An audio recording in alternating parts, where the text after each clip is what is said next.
Week 17, Day 5, 1 Samuel 17, 1 Corinthians 2, and Acts 12. Now the Philistines gathered their forces for war and assembled at Succoth in Judah. They pitched a tent at Ephes Dammim near Succoth and Azekah. Saul and his Israelites assembled and camped in the valley of Elah and drew up their battle lines to meet the Philistines. The Philistines occupied one hill and the Israelites another, with the valley between them. A champion named Goliath, who was from Gath, came out of the Philistine camp. His height was 6 cubits and a span. He had a bronze helmet on his head and wore a coat of scale armor of bronze weighing 5,000 shekels. On his legs he wore bronze greaves, and a bronze javelin was slung on his back. His spear shaft was like a weaver's rod, and its iron point weighed 600 shekels. His shield bearer went ahead of him. Goliath stood and shouted to the ranks of Israel, "Why do you come out and line up for battle? Am I not a Philistine, and are you not the servant of Saul? Choose a man and have him come down to me. If he is able to fight and kill me, we will become your subjects. But if I overcome him and kill him, you will become our subjects and serve us." Then the Philistines said, "This day I defy the armies of Israel. Give me a man and let us fight each other." And hearing the Philistines' words, Saul and all the Israelites were dismayed and terrified. Now David was the son of an Ephraimite named Jesse, who was from Bethlehem in Judah. Jesse had 8 sons, and in Saul's time he was very old. Jesse's 3 oldest sons had followed Saul to the war. The firstborn was Eliab, the second Abinadab, and the third Shammah. David was the youngest. The 3 oldest followed Saul, but David went back and forth from Saul to tend his father's sheep at Bethlehem. For 40 days the Philistines came forward every morning and evening and took his stand. Now Jesse said to his son David, "Take this ephah of roasted grain and these 10 loaves of bread for your brothers and hurry to their camp. Take along these 10 cheeses to the commander of their unit. See how your brothers are and bring back some reassurance from them. They are with Saul and all the men of Israel in the valley of Elah, fighting against the Philistines." Early in the morning, David left the flock in the care of the shepherd, loaded up and set out, as Jesse had directed. He reached the camp as the army was going out to its battle positions, shouting the war cry. Israel and the Philistines were drawing up their lines facing each other. David left his things with the keeper of the supplies, ran to the battle lines, and asked his brothers how they were. As they were talking with them, Goliath, the Philistine champion from Gath, stepped out from his lines and shouted his usual defiance, and David heard it. Whenever the Israelites saw the man, they all fled from him in great fear. Now the Israelites had been saying, "Do you see how this man keeps coming out? He comes out to defy Israel. The king will give great wealth to the man who kills him. He'll also give his daughter in marriage and will exempt his family from taxes in Israel." David asked the men standing near him, "What will be done for the man who kills this Philistine and removes this disgrace from Israel? Who is this uncircumcised Philistine that he should defy the armies of the living God?" They repeated to him what they had been saying and told him, "This is what will be done for the man who kills him."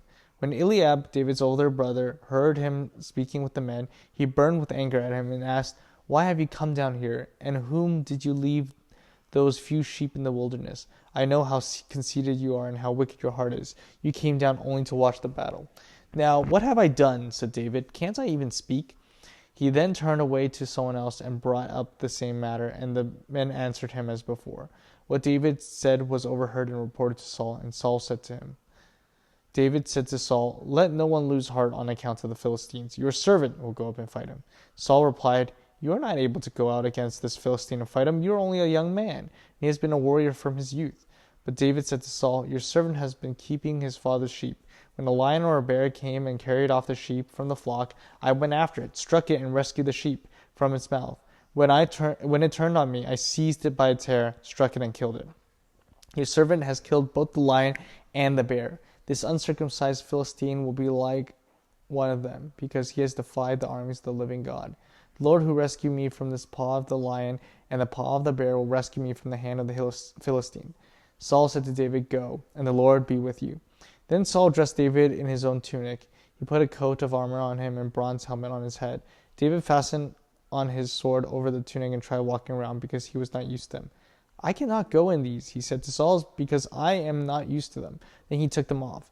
Then he took his staff from his hand, chose 5 smooth stones from the stream, put them in the pouch of his shepherd's bag, and, with his sling in his hand, approached the Philistine. Meanwhile, the Philistine, with his shield bearer in front of him, kept coming closer to David. He looked David over and saw that he was no more than a boy, glowing with health and handsome, and he despised him. He said to David, "Am I a dog that you come to me with sticks?"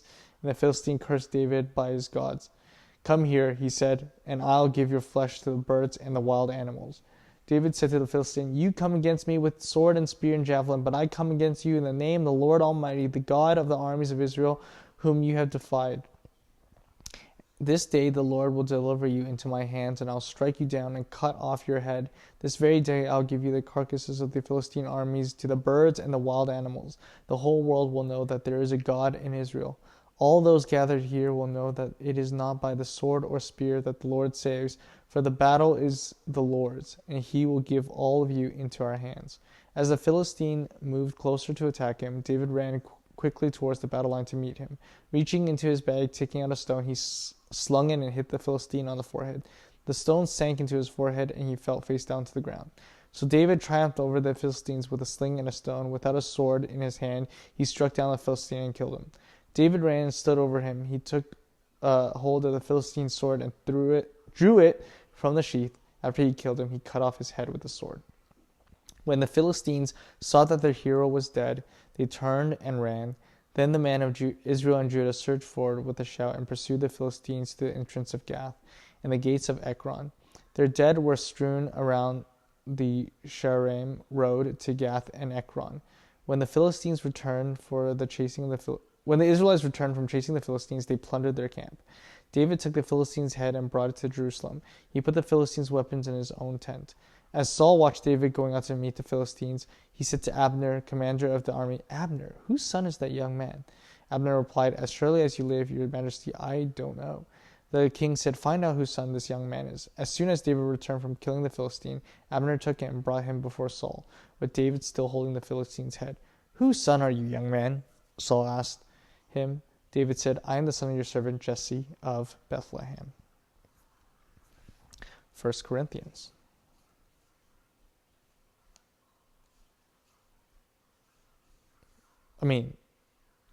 First Chronicles.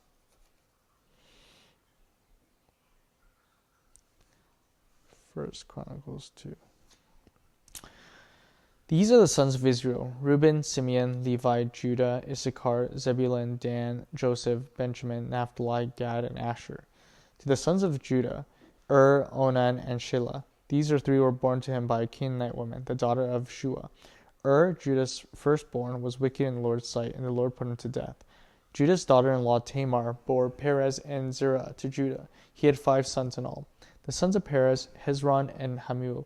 The sons of Zerah, Zimri, Ethan, Heman, Kalkol, and Darta, 5 in all. The sons of Carmi, Achar, who brought trouble to Israel by violating the ban on taking devoted things.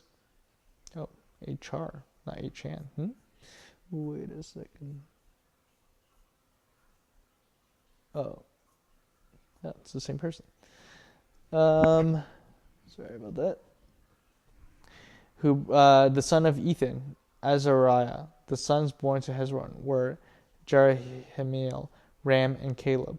Ram was the father of Abinadab, and Abinadab was the father of Nahshon, the leader of the people of Judah. Nahshon was the father of Solomon, Solomon the father of Boaz, Boaz the father of Obed, and Obed the father of Jesse. Jesse is the father of Eliab, his first son. The second son was Abinadab, the third was Shimeah, the fourth was Nathanael, and the fifth Radai, the sixth Ozim, and the seventh David. Their sisters were Zeruiah and Abigail.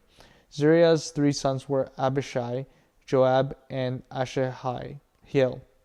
Abigail was the mother of Amasa, whose father was Jether of the Ishmaelite. Caleb, son of Hezron, had children by his wife Azubah and by Jerioth. These were the sons of Jeshir, Shobab, and Ardon. When Azubah died, Caleb married Ephrath, who bore him Hur. Hur was the father of Uri, and Uri the father of Bezaleel. Later, Hezron, when he was 60 years old, married the daughter of Machir, the father of Gilead. He made love to her, and she bore him Segub. Segub was the father of Jair, who controlled 23 towns in Gilead. But Gishur and Aram captured Havoth Jair, as well as Kinath with its surrounding settlements, 60 towns. All these were descendants of Machir, the father of Gilead. After Hezron died in Caleb Ephratah, Abijah, the wife of Hezron, bore him Ashur, the father of Tekoa. The sons of Jerahmeel, the firstborn of Hezron, Ram, his firstborn, Bunah, Oren, Ozim, and Ahijah. Jerahmeel and another wife whose name was Atarah. She was the mother of Onam. The sons of Ram, the firstborn of Jerahmeel, Maz, Jamin, and Eker. The sons of Onam, Shammai, and Jada. The sons of Shammai, Nadab, and Abishur. Abishur's wife was named Abihail, who bore him Aban and Molid. The sons of Nadab, Seled, and Epam. Seled died without children. The son of Epam, Ishi, who was the father of Shushan. Shushan was the father of Ali. The sons of Jada, Shammai's brother, Jether and Jonathan. Jether died without children. The sons of Jonathan, Peleth and Zaza. These were descendants of Jerahmeel. Shushan had no sons, only daughters. He had an Egyptian servant named Jarrah. Shushan gave his daughter in marriage to the servant Jarrah, and she bore him Attai. Attai was the father of Nathan. Nathan the father of Zabad. Zabad the father of Ephlal. Ephlal the father of Obed. Obed the father of Jehu. Jehu the father of Azariah. Azariah the father of Helez. Helez the father of Elisha. Elisha the father of Sismai. Sismai the father of Shalom. Shalom the father of Jechemiah. Jechemiah the father of Elishama. The sons of Caleb, the brother of Jerahmeel. Mesha, his firstborn, who was the father of Ziph. The son of Marishah, who was the father of Hebron.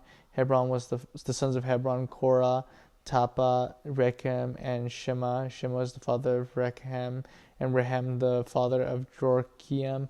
Rechem was the father of Shemai. The sons of Shemai was Maon.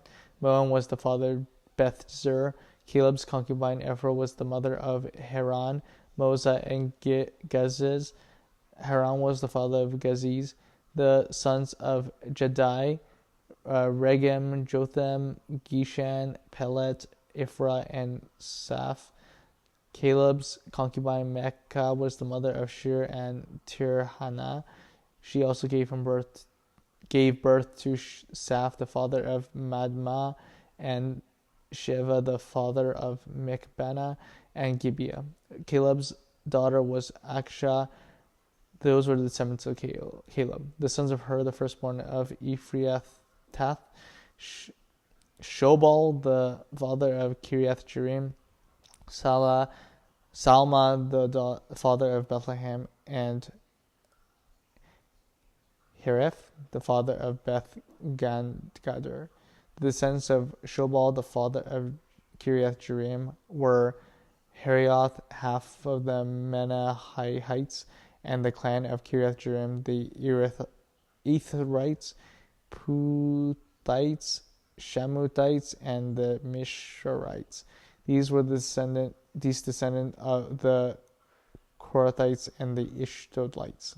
The descendants of Salma, Bethlehem, the Netophathites, Atoroth, Beth Joab, the half of the Mahathites, the Zorites, the clan of the scribes who lived in Jabez, the Tirahites, the Shamathites, and Sukkothites.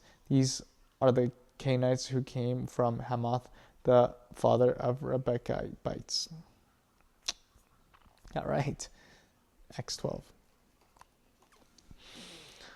It was about this time that King Herod arrested some who belonged to the church, intending to persecute them. He had James, the brother of John, put to death by the sword.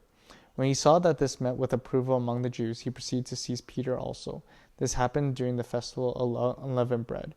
After arresting him, he put him to prison, handing him over to be guarded by 4 squads for 4 soldiers each. Herod intended to bring him out for a public trial after the Passover. So Peter was kept in prison, but the church was earnestly praying to God for him. The night before Herod was to bring him to the trial, Peter was sleeping between the soldiers, bound with 2 chains, and sentries stood guard at the entrance. Suddenly an angel of the Lord appeared, and a light shone in the cell. He struck Peter on the side and woke him up. "Quick, get up," he said, and the chains fell off Peter's wrists. Then the angel said to him, "Put on your clothes and sandals." And Peter did so. "Wrap your cloak around you and follow me," the angel told him. Peter followed him out of prison, but he had no idea what the angel was doing was actually happening. He thought he was seeing a vision. They passed the first and second guards and came to the iron gates leading to the city. It opened for them by itself, and they went through it. When they had walked the length of the one street, suddenly the angel left him. Then Peter came to himself and said, "Now I know without a doubt that the Lord has sent his angel and rescued me from Herod's clutches and from everything the Jewish people were hoping would happen." When this had dawned on him, he went to the house of Mary, the mother of John, who was called Mark, where many people had gathered and were praying. Peter knocked on the outer entrance, and the servant named Rhoda came to answer the door. When she recognized Peter's voice, she was overjoyed, and she ran back with the opening and exclaimed, "Peter is at the door." "You are out of your mind," they told her. When she kept on insisting that it was so, they said, "It must be his angel." But Peter kept knocking, and when they opened the door and saw him, they were astonished. Peter motioned with his hand for them to be quiet and described how the Lord has brought him out of prison. "Tell James and the other brothers and sisters about this," he said, and then left for another place. In the morning, there was no small commotion among the soldiers as to what had become of Peter. After Herod had a thorough search made for him and did not find him, he cross-examined the guards in order that they be executed. Then Herod went to Judea, to Caesarea, and stayed there. He had been quarreling with the people of Tyre and Sidon. They now joined together and sought an audience with him. After securing the support of Blastus, a trusted personal servant of the king, they asked for peace because they depend on the king's country for the food supply. On the appointed day, Herod, wearing his royal robes, sat on his throne and delivered a public address to the people. They shouted, "This is the voice of God, not of man." Immediately, because Herod did not give praise to God, an angel of the Lord struck him down. He was eaten by worms and died. But the word of God continued to spread and flourish. When Barnabas and Saul had finished their mission, they returned from Jerusalem, taking with them John, also called Mark.